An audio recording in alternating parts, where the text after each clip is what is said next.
ایک دفعہ کا ذکر ہے، ایک جنگل میں ایک بالو رہتا تھا۔ اس کا ایک دوست بھیڑیا بھی تھا جو مشکل وقت میں بالو کی مدد کیا کرتا۔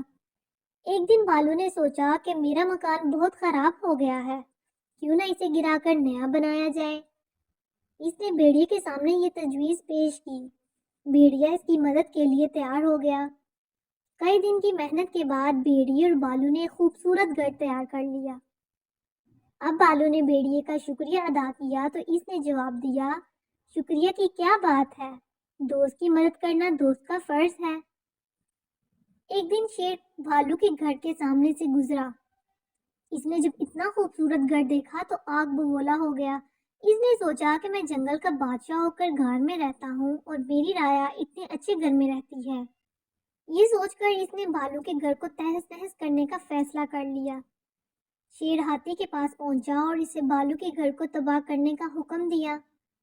ہاتھی شیر سے بہت ڈرتا تھا، لہٰذا فوراً راضی ہو گیا۔ اس نے بالو کے گھر کو اپنے بھاری پاؤں تلے دبا کر تباہ کر دیا۔ بالو کو اس پر بہت افسوس ہوا۔ اس نے دل میں ارادہ کر لیا کہ میں شیر سے بدلہ ضرور لوں گا۔ ایک دن بالو جنگل کے قریب ایک ہری بھری گھاس میں گھس گیا۔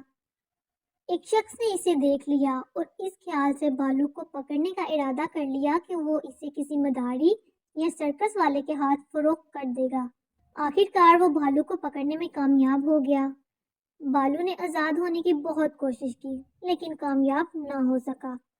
آخر کچھ سوچ کر بولا، ارے انسان، اگر تو مجھے چھوڑ دے تو میں تجھے ایک موٹا تازہ شیر لا دوں گا۔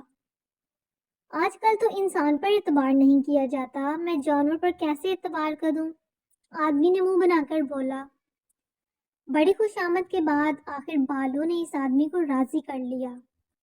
پھر اس نے آدمی سے کہا، اے انسان، تو ایسا کر یہاں پر جال ڈال دے، باقی کام میرا ہے۔ اس کے بعد بالو اپنے دوست بھیڑیے کے پاس گیا اور اس سے مدد چاہی۔ بھیڑیے نے اسے ایک ہرن کی کھال دے دی۔ پھر بالو شیر کے پاس گیا اور بولا، بادشاہ سلامت، جنگل کے کونے پر ایک خوب موٹا تازہ ہرن کھڑا ہے، میں آپ کو پیغام دینے چلا آیا۔ ہرن کا سنتے ہی اس کے منہ میں پانی بھر آیا۔ اس نے کہا، تم جاؤ، میں آ رہا ہوں۔ بالو تو یہی چاہتا تھا۔ باہر آ کر بھاگتا ہوا جنگل کے کونے پر پہنچا اور ہرن کی کھال اوڑھ کر ادھر ادھر منہ مارنے لگا۔ شیر نے اس پر جھپٹا مارا لیکن بھالو بھاگ نکلا اور اس جگہ پہنچ گیا جہاں جال بچھا ہوا تھا۔ بھالو کو تو جال کے بارے میں پتا تھا، اس لیے بھالو تو بچ کر نکل گیا، مگر شیر جال میں پھنس گیا۔ اسے جال میں پھنستے دیکھ کر بھالو نے ہنس کر کہا، جنگل کے بادشاہ، یہ ہے انجام دوسروں کے گھر تباہ کرنے کا۔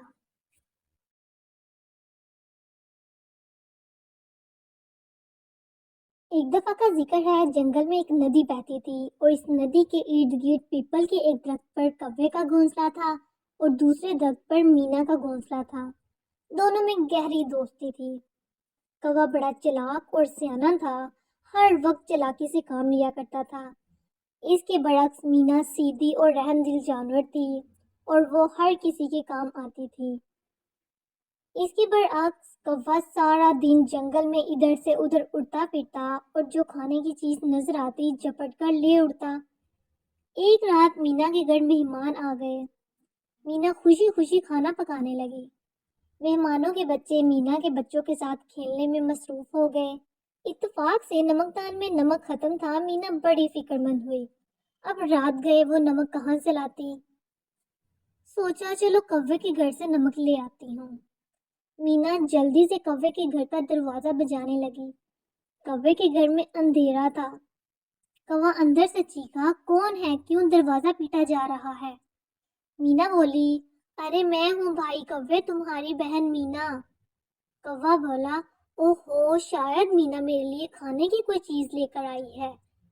کوہ دوڑتا ہوا دروازے پر آیا، جلدی سے دروازہ کھولتے ہوئے محبت سے کہنے لگا، اوہو مینا بہن، بھلا اتنی رات کی خود کیوں آئی؟ مجھے بتا دیا ہوتا تو میں خود چلا آتا۔ مگر جب اس نے محسوس کیا کہ مینا کے پاس تو کچھ نظر نہیں آ رہا تو بڑا مایوس ہوا اور روکھے انداز سے بولا، کیا بات ہے؟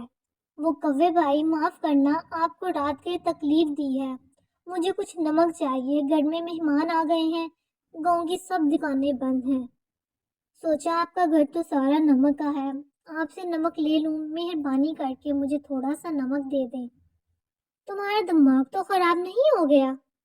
بی مینا، اتنی رات گئے آ کر نہ صرف میری نیند خراب کر دی بلکہ میرا موڈ بھی خراب کر دیا۔ لو بھلا، میرے گھر نمک کا گودام ہو گیا جو نکال کر دے دوں؟ جائیے جائیے اپنا کام کریں۔ مینا بولی، آپ کا گھر نمک کا ہے، ویسے بھی جڑ جڑ کر دیگر جگہوں پر گرتا رہتا ہے، تھوڑا سا نکال کر دے دو، کھانے میں ڈالنا ہے۔ ارے جاؤ جاؤ، کیا مجھے پریشان کرنے آ گئی ہو؟ کوے نے غصے سے آنکھیں نکالتے ہوئے کہا۔ مینا کوے کے طرز عمل سے بڑی حیران ہوئی۔ وہ سوچ بھی نہیں سکتی تھی کہ کوا اتنا مغرور اور احسان فراموش ہوگا۔ اس نے کہا، اے کوے بھائی، کچھ تو خیال کرو، میں ہر وقت تمہارے کام آتی رہتی ہوں اور کبھی تمہیں کسی ضرورت پر مایوس نہیں کیا۔ آج پہلی بار مجبوری میں تم سے ذرا نمک مانگنے آ گئی، تم مجھ پر برس پڑے ہو۔ ارے جاؤ بی مینا، خواہ مخواہ لیکچر نہ دو۔ اور یہ کہتے ہوئے گھر کا دروازہ بند کر دیا۔ مینا کی آنکھوں میں آنسو آ گئے، اسے کوے سے اس قسم کی قطعی امید نہیں تھی۔ بیچاری آنسو بہاتی گھر واپس آ گئی۔ بیچاری مینا نے مہمانوں کو بغیر نمک کا کھانا کھلایا۔ واقعی کوے نے بڑی بے حسی کا مظاہرہ کیا تھا۔ کھانا کھا کر سب سو گئے۔ اچانک ٹھنڈی ہوا کے جھکڑ چلنے لگے اور آسمان پر ہر طرف بادل چھا گئے اور پھر بارش ہونے لگی۔ بارش کی تیزی کی وجہ سے درخت شور کرنے لگے، ہوا کے جھکڑ درختوں کی ٹہنیوں میں جھولنے لگے، بسیرا کرنے والے پرندے اپنے اپنے گھونسلوں میں دبکنے لگے۔ مینا کا گھر تو بہت مضبوط تھا، بارش سے اور مضبوط ہو گیا، مگر کوے کا گھر جو نمک کا بنا ہوا تھا، بارش کے اسی رسیلے میں تتر بتر ہو کر پانی میں بہہ کر ختم ہو گیا۔ کوے کا برا حال ہو گیا، سارا دن بھیگتا ہوا ادھر سے ادھر چھپنے کی کوشش کرنے لگا، کسی جانور نے بھی اسے اظہار ہمدردی نہیں کیا۔ آخر گرتا پڑتا مینا کے گھر آ گیا، دروازے پر جا کر آوازیں لگانے لگا، مینا بہن دروازہ کھولو، میں مرا جا رہا ہوں۔ مینا نے جلدی سے دروازہ کھول کر دیکھا، کوا بری طرح بارش میں بھیگا ہوا سردی سے تھر تھر کانپ رہا ہے۔ مینا نے جلدی جلدی کوے کو اندر بلایا، گرم چیزیں کھانے کو دی۔ کوا بڑا شرمندہ ہو رہا تھا کہ اس نے مینا کے ساتھ کتنا خراب سلوک کیا تھا۔ مینا بھی اسے منع کر سکتی تھی، مگر مینا نے میرے ساتھ بدلہ نہیں لیا۔ وہ اللہ سے توبہ کرنے لگا۔ صبح مینا گرم گرم چائے اور انڈا لے کر کوے کو ناشتہ کروانے کے لیے کمرے میں پہنچی اور آواز دیتے ہوئے بولی، اٹھیے کوے بھیا، ناشتہ کر لیں۔ بار بار آواز دینے پر بھی کوا نہیں بولا۔ مینا نے گھبرا کر لحاف اٹھا کر دیکھا تو کوا مرا پڑا تھا۔ اسے اپنے سلوک اور ظلم کی سزا مل چکی تھی، جو جیسا کرے گا ویسا ہی بھرے گا۔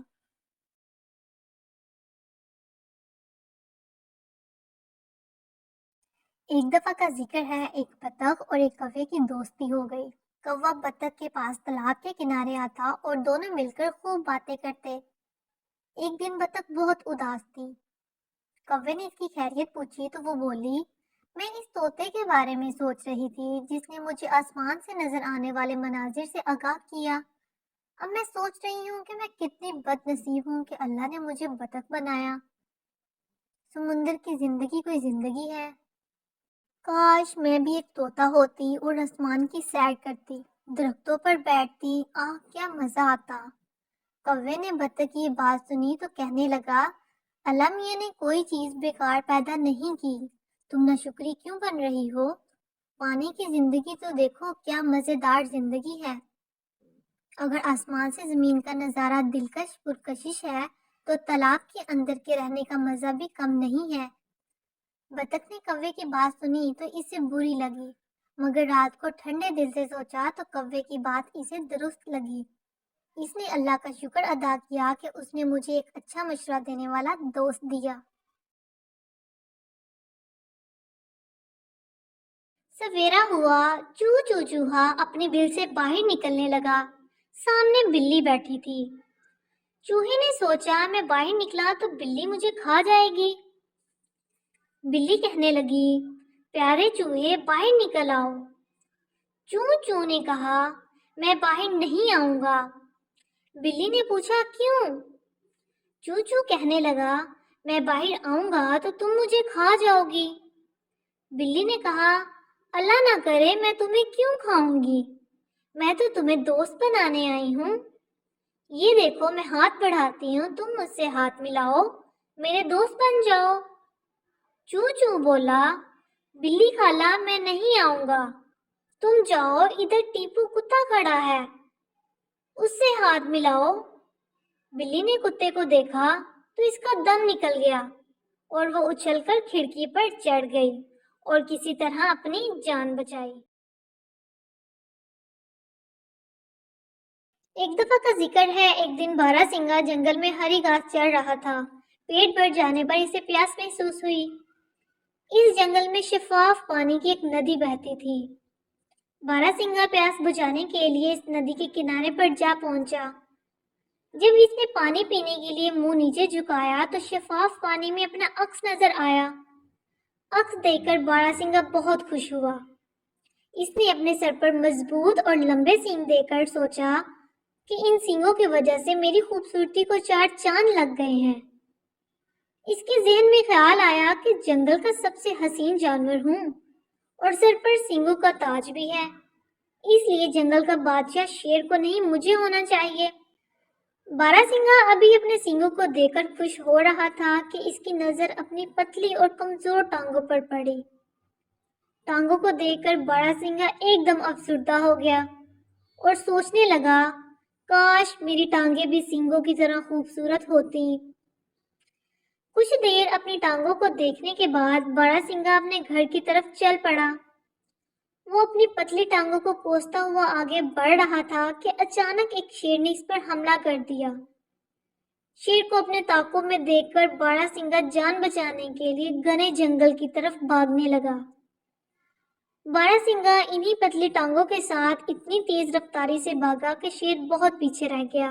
بھاگتے بھاگتے بارہ سنگھا نے مڑ کر اپنے تعاقب میں آنے والے شیر کو دیکھنے کی کوشش کی تو اس کے لمبے اور خوبصورت سینگ ایک درخت کی جھکی ہوئی ٹہنیوں میں الجھ گئے۔ اچانک سینگ پھنس جانے پر بارہ سنگھا بہت پریشان ہوا اور وہ اپنے سینگ چھڑانے کے لیے سر توڑ کوششیں کرنے لگا، لیکن اس کوشش میں اس کے سینگ ٹہنیوں میں مزید الجھ کر رہ گئے۔ اب اسے احساس ہوا کہ ان لمبے اور خوبصورت سینگوں سے اس کی دبلی پتلی ٹانگیں، جن کو وہ کچھ دیر پہلے بدصورت کہہ رہا تھا، زیادہ بہتر ہیں۔ انہی ٹانگوں کے سہارے اپنی جان بچانے کے لیے وہ اب تک بھاگتا رہا۔ بارہ سنگھا خود کو آزاد کرانے کی کوشش کر رہا تھا کہ شیر اس کے قریب آن پہنچا اور چھلانگ لگا کر اس کی گردن اپنے نوکیلے دانتوں میں دبوچ کر کھانے لگا۔ پیارے بچوں، اس کہانی سے ہمیں یہ سیکھ ملتی ہے کہ ہمیں ہمیشہ اللہ تعالیٰ کی نعمتوں کا شکر ادا کرنا چاہیے۔ ایک دفعہ کا ذکر ہے، آمنہ اور مریم دو بہنیں تھیں جو اپنی نانی کے گھر پہاڑوں میں گئی ہوئی تھیں۔ وہ روز کہانیاں سن کر سوتی۔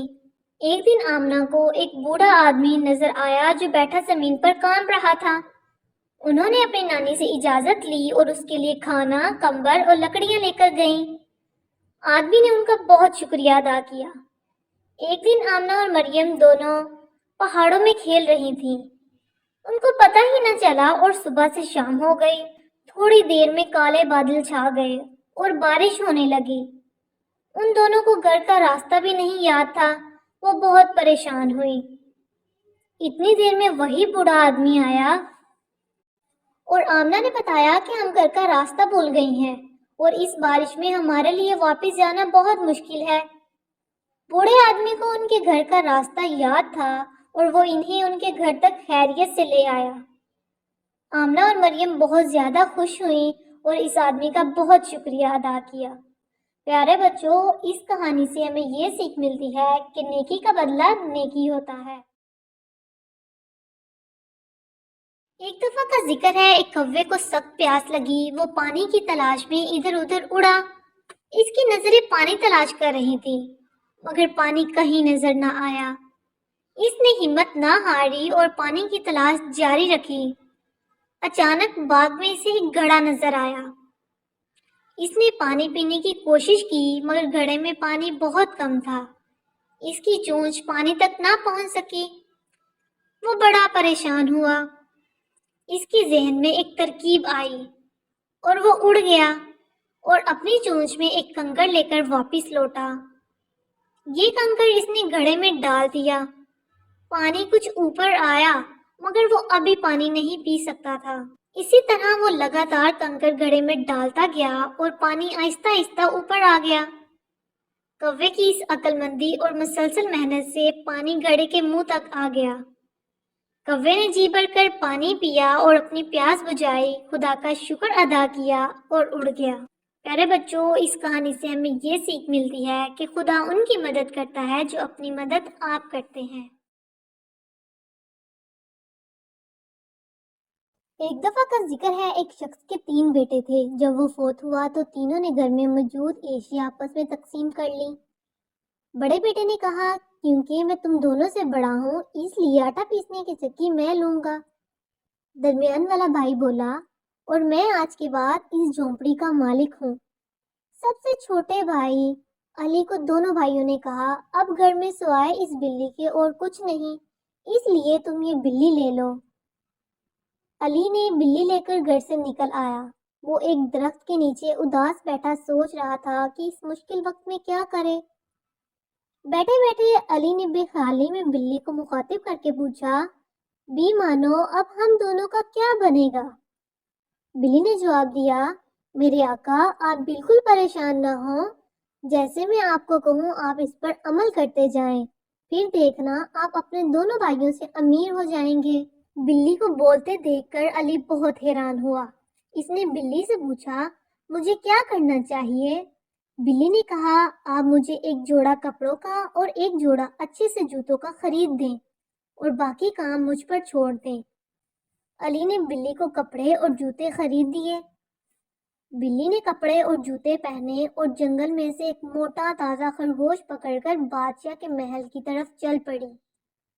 مانو نے محل کے دربان کو کہا، وہ کیمل آباد کے نواب کی طرف سے بادشاہ کے لیے تحفہ لے کر آئی ہے، اس لیے اسے بادشاہ سے ملنے دیا جائے۔ آج سے پہلے کسی نے بھی بلی کو بولتے نہیں سنا تھا، اس لیے فوراً ہی مانو کو بادشاہ سے ملاقات کے لیے اندر بھیج دیا گیا۔ بادشاہ اپنے دربان میں بیٹھا تھا کہ بی مانو نے جا کر کہا، بادشاہ سلامت، یہ خرگوش آپ کے لیے میرے آقا جناب علی صاحب نواب آف ملک کیمل آباد نے تحفہ کے طور پر بھیجا ہے۔ برائے مہربانی میرے آقا کو تحفہ قبول فرمائیں۔ بادشاہ نے بلی کو بولتے دیکھا تو بہت حیران ہوا۔ اس نے مانو سے یہ بھی نہ پوچھا کہ ریاست کیمل آباد کہاں پر ہے۔ خرگوش لے کر بادشاہ نے کہا، تم اپنے آقا نواب آف کیمل آباد کا میری طرف سے شکریہ ادا کر دینا اور ان کو میرا سلام کہنا۔ بلی نے کہا، جی اچھا حضور، اور وہ وہاں سے واپس آ گئی۔ چند روز بعد بلی نے 2 موٹے تازے تیتر پکڑے اور انہیں لے کر پھر بادشاہ کے دربان میں چلی۔ وہاں جا کر پہلے کی طرح مانو نے تیتر بادشاہ کی خدمت میں پیش کرتے ہوئے بتایا کہ یہ نواب آف کیمل آباد کی طرف سے بادشاہ کے لیے تحفہ ہے۔ کچھ دن بعد مانو بادشاہ کے دربار تحفہ لے کر گئی تو اس نے سنا کہ بادشاہ اپنی بیٹی کے ساتھ دریا کے کنارے سیر کے لیے جانے والا ہے۔ وہ جلدی جلدی واپس آئی اور علی کو کہنے لگی، آقا آج آپ میرے ساتھ دریا پر چلیں گے اور وہاں دریا میں نہائیں گے۔ علی نے وجہ پوچھی، اس کی کیا ضرورت ہے؟ مانو نے کہا، آپ کوئی سوال نہ کریں، جیسا میں کہتی ہوں ویسے ہی کرتے جائیں۔ علی دریا میں نہانے لگا تو مانو نے اس کے کپڑے اٹھا کر چھپا دیے۔ کچھ دیر بعد بادشاہ کی سواری ادھر آئی تو مانو نے شور مچا دیا کہ اس کے آقا کے کپڑے کوئی چوری کر کے لے گیا ہے۔ بلی کی آواز سن کر بادشاہ نے شاہی سواری روکنے کا حکم دیا۔ بلی کو بلا لیا۔ بلی نے بادشاہ سے کہا، جناب میرے آقا دریا میں نہا رہے ہیں اور کوئی ان کے کپڑے اٹھا کر لے گیا ہے۔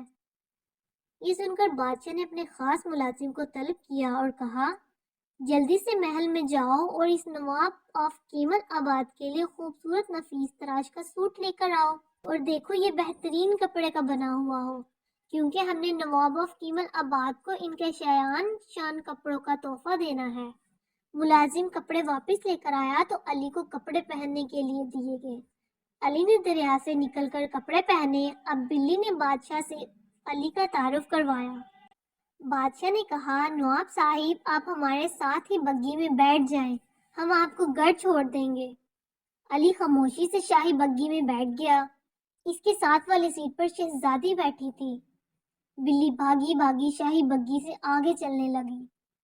کچھ دور کھیتوں میں لوگ گھاس کاٹ رہے تھے۔ بلی ان لوگوں کے پاس گئی اور بولی، دیکھو بادشاہ سلامت کی سواری ادھر آ رہی ہے، وہ تم سے پوچھیں گے یہ گھاس کے کھیت کس کے ہیں تو تم کہنا یہ نواب آف کیمل آباد کے ہیں۔ اگر تم یہ جواب نہیں دو گے تو شاہی کارندے تمہیں قتل کر دیں گے۔ یہ سن کر لوگ خوف زدہ ہو گئے۔ شاہی بگی وہاں پہنچی تو بادشاہ کے سوال کے جواب میں انہوں نے وہی کہا جو بلی نے انہیں سکھایا تھا۔ دور اور آگے جا کر کھیتوں میں لوگ گندم کاٹ رہے تھے۔ بلی نے انہیں بھی جا کر یہی کہا کہ بادشاہ سلامت پوچھیں گے یہ کھیت کس کے ہیں تو انہیں جواب دیا جائے کہ یہ گندم کے کھیت نواب آف کیمل آباد کی ملکیت ہے، دوسری صورت میں انہیں قتل کر دیا جائے گا۔ بادشاہ کی سواری یہاں پہنچی تو بادشاہ کے سوال کے جواب میں لوگوں نے بتایا کہ یہ کھیت نواب آف کیمل آباد کے ہیں۔ اب تو بادشاہ پر نواب آف کیمل آباد کی دولت کا بہت رعب ہوا تھا کہ ایک پرانی سی حویلی میں ایک بہت بڑا جن رہتا ہے۔ مانو نے عمارت کے دروازے پر دستک دی۔ جن نے دروازہ کھولا تو مانو نے ڈرتے ڈرتے کہا، میں نے سنا ہے کہ آپ اپنے آپ کو چند لمحوں میں کسی بھی روپ میں بدل سکتے ہیں۔ جن نے کہا، ہاں تم نے بالکل ٹھیک سنا ہے، اگر تمہیں یقین نہیں تو اندر آؤ میں تمہیں اس کا عملی مظاہرہ دکھاؤں۔ اندر آ کر جن اپنے آپ کو خوفناک شیر میں بدل لیا۔ مانو بلی ڈر گئی اور کہنے لگی، بے شک آپ جیسے بڑے ڈیل ڈول کے مالک کے لیے اتنے بڑے جانور کی شکل اختیار کرنا کوئی مشکل نہیں ہے۔ مزہ تو جب ہے کہ آپ اپنے آپ کو کسی چھوٹے سے جانور کی طرح بنائیں، مثلا چوہا وغیرہ۔ بلی کی بات سن کر غصے سے کہا، ہم یہ بھی کر سکتے ہیں، اور ایک زوردار چنگاڑ مار کر اس نے اپنے آپ کو چوہے میں تبدیل کر لیا۔ یہ دیکھتے ہی بلی نے چھلانگ لگائی اور جپٹ کر چوہے کو نگل لیا۔ اب وہ بالکل بے فکر ہو کر دروازے پر جا کھڑی ہوئی۔ شاہی بگی جب اس عظیم الشان عمارت کے قریب آئی تو بلی بھاگ کر آگے آئی اور بولی، جناب میں بادشاہ سلامت کو نواب آف کیمل آباد کی رہائش گاہ پر خوش آمدید کہتی ہوں۔ اتنی بڑی عمارت دیکھ کر بادشاہ کے دل میں علی کی عزت مزید بڑھ گئی۔ اب بادشاہ نے علی سے پوچھا، کیا میں آپ کے گھر کو اندر سے بھی دیکھ سکتا ہوں؟ بیچارہ جو تمام واقعات سے بے خبر تھا صرف گردن ہلا کر رہ گیا۔ بادشاہ نے علی کی حویلی اور اس کے کھیتوں کی خوب تعریف کی، اور اس نے علی سے پوچھا کیا وہ شہزادی سے شادی کرنا چاہے گا۔ علی کو بھی شہزادی اچھی لگی تھی، اس لیے علی نے فوراً ہی شادی کی حامی بھر لی۔ کچھ دن بعد شہزادی اور علی کی شادی ہو گئی اور دونوں ہنسی خوشی رہنے لگے۔ ایک دفعہ کا ذکر ہے، ایک دریا میں مینڈکوں کا ایک خاندان رہتا تھا۔ وہ بہت مزے سے اپنے دن گزار رہے تھے۔ اس دریا پر دو بیل روزانہ پانی پینے آتے۔ ایک دن مینڈکوں نے دیکھا کہ صرف ایک بیل پانی پینے آیا ہے۔ بزرگ مینڈک نے اس بیل سے پوچھا، میاں بیل، تمہارا ساتھی یہاں تمہارے ساتھ پانی پینے کیوں نہیں آیا؟ بیل نے بڑی نفرت اور حقارت سے جواب دیا، ہم دونوں کے درمیان لڑائی ہو گئی ہے، اس لیے میں اکیلا یہاں آیا ہوں۔ جب بیل پانی پی کر چلا گیا تو بزرگ مینڈک نے بچوں سے کہا، بچوں جتنی جلدی ممکن ہو اس دریا کے کنارے کو چھوڑ کر کہیں اور جا کر بسیرا کر لو۔ بچوں نے وجہ پوچھی تو بزرگ مینڈک نے کہا، جہاں نا اتفاقی اور دشمنی جنم لے لے وہاں رہنا خطرے سے خالی نہیں۔ ایک نوجوان مینڈک اکڑ کر کہنے لگا، تم جانا چاہتے ہو تو خوشی سے جاؤ، میں تو یہیں رہوں گا، بھلا بیلوں کی دشمنی کا ہم سے کیا تعلق؟ بزرگ مینڈک اپنے خاندان کو لے کر دریا کے دوسرے کنارے پر چلا گیا اور ناسمجھ مینڈک وہیں رہ گیا۔ ایک دن ایسا ہوا کہ دونوں بیل ایک ساتھ پانی پینے آ نکلے۔